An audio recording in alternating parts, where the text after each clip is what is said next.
সুপ্রিয় শিক্ষার্থীবৃন্দ, আজ আপনাদের গুরুত্বপূর্ণ কয়েকটি যোগাযোগ তথ্য প্রযুক্তির নৈবেদিক প্রশ্ন উত্তর আমরা জানাবো। নবম শ্রেণীর তথ্য যোগাযোগ প্রযুক্তি। আমরা একটি প্রশ্ন পাচ্ছি এখানে যে পাইরেসি নজরদারি করার সংস্থার নাম। পাইরেসি নজরদারি করার সংস্থার নাম হচ্ছে BSA। এটা হচ্ছে সঠিক। তারপর আমরা দেখছি বাংলাদেশের তথ্য অধিকার আইন চালু হয় কত সালে? বাংলাদেশের তথ্য অধিকার আইন চালু হয় 2009 সালে। অবৈধভাবে যারা হ্যাকিং করে তাদেরকে কি বলে? সেটা হচ্ছে হোয়াইট হ্যাকার। এটা হচ্ছে সঠিক। তারপর দেখি ভাইরাস কি? কম্পিউটারের একটি গুরুত্বপূর্ণ বিষয়টা হচ্ছে ভাইরাস। অনেক সময় কম্পিউটারে ভাইরাস প্রবেশ করে। তো ভাইরাস কি? প্রশ্ন হচ্ছে ভাইরাস কি? Virus malware. ভাইরাস হচ্ছে ম্যালওয়্যার। তারপর যদি কি সফটওয়্যার ডিলিট করার প্রক্রিয়া, রান কমান্ডে গিয়ে কি লিখতে হয়? সফটওয়্যার ডিলিট করার প্রক্রিয়ার রান কমান্ডে গিয়ে কি লিখতে হয়?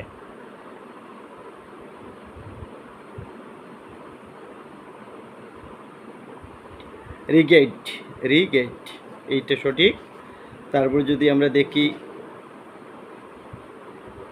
ইন্টারনেট ব্যবহারের ফলে ব্রাউজারের ক্যাশ মেমরিতে জমা হয় কোনটি?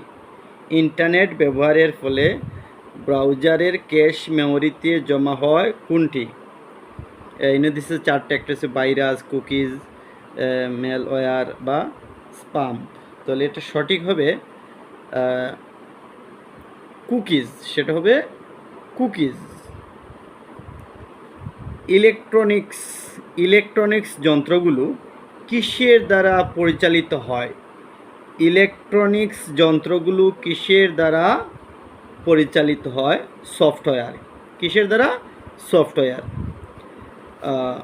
আমি আবারও বলছি, নবম শ্রেণীতে যারা পড়েন তারা এই গুরুত্বপূর্ণ তথ্য যোগাযোগ প্রযুক্তির গুরুত্বপূর্ণ কিছু নৈবেদিক প্রশ্ন উত্তর, বিশেষ করে যারা কারিগরি শিক্ষা বোর্ডে পড়ে প্রফেশনাল লাইনে, তাদেরও এটা গুরুত্বপূর্ণ একটা বিষয়, যাতে কাজে আসবে, বোর্ড পরীক্ষায় কাজে আসবে। নিচের কোনটি অপারেটিং সিস্টেম? এটা হচ্ছে ইমেইল, 2 হচ্ছে এক্সেল, 3 হচ্ছে উইন্ডোজ, 4 হচ্ছে ভাইরাস। এই যে 4টা অপশন আছে, নিচের কোনটি অপারেটিং সিস্টেমের এটা আমাদের কোনটি হবে? Email, Excel, Windows, virus. তো আমরা যদি দেখি সেটা হচ্ছে উইন্ডোজ। সেটা হবে উইন্ডোজ। কোনটি কম্পিউটারের জন্য ঝুঁকিপূর্ণ? কম্পিউটারের জন্য আবার ঝুঁকিপূর্ণ কোনটি? সেটা কি হার্ডওয়্যার, না অ্যান্টিভাইরাস, না সফটওয়্যার, না স্পাইওয়্যার? সেটা কোনটি হবে? সেটা হবে সফটওয়্যার। সঠিক হবে।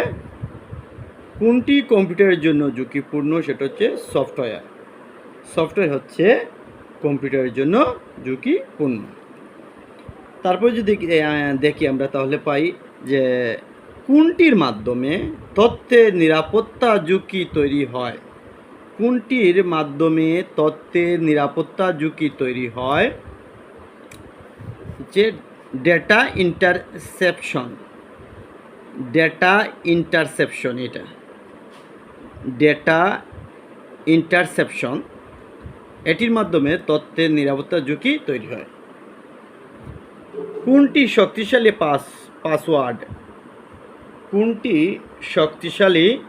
পাসওয়ার্ড? যেমন ক নম্বরও 1 2 3 4 এর সংখ্যা দিলে, খ নম্বরও আমাদের ক্যাপিটাল লেটার ব্যবহার করলে, ঘ নম্বরও ক্যাপিটাল লেটার বড় অক্ষর ব্যবহার করলে, বা ঘ নম্বরও ক্যাপিটাল লেটার তারপর ছোটো হাতের অক্ষর হ্যাশ বা স্টার এ ধরনের যদি আমরা বিভিন্ন সংখ্যা ব্যবহার করি, ক্যাপিটাল লেটার চিহ্ন, বিভিন্ন চিহ্ন, যেমন আমার চিহ্ন আছে স্টার, ছোটো হাতের বড় হাতের এই, বা ক্যাপিটাল লেটার স্মল লেটার বা হ্যাশ, এই ধরনের বিভিন্ন দিয়ে চিত্র দিয়ে যদি আমরা পাসওয়ার্ড তৈরি করি, সেটা হবে শক্তিশালী পাসওয়ার্ড। তারপর সমসার উৎস নির্ণয়ে প্রক্রিয়া কোনটি? ট্রাবল শুটিং, এটা হচ্ছে ট্রাবল শুটিং। সমস্যার উৎস নির্ণয়নের প্রক্রিয়া কোনটি? এটা হচ্ছে ট্রাবল শুটিং। তো সুপ্রিয় শিক্ষার্থী, যারা বাংলাদেশ কারিগরি শিক্ষা বোর্ড ভোকেশনাল নবম শ্রেণীতে আছে, জেনারেলে যারা আছে, বা আইসিটিতে যারা আছে, যারা এই তথ্য যোগাযোগ প্রযুক্তি নিয়ে লেখাপড়া করে, তাদের এই কয়েকটি গুরুত্বপূর্ণ নৈবেদিক প্রশ্ন উত্তর আমরা আপনাদের জানিয়ে দিলাম। এগুলো পড়লে আপনারা অনেক সময় এই প্রশ্ন উত্তর দিতে সহজ হবে, এবং এই প্রশ্নগুলো খুব গুরুত্বপূর্ণ এবং জরুরি, এটা শেখা আমি আজকে এই সংক্ষিপ্ত ভিডিও তৈরি করেছি। আগামীতে আরও আপনাদের জন্য গুরুত্বপূর্ণ তথ্য নিয়ে আসবো। ধন্যবাদ।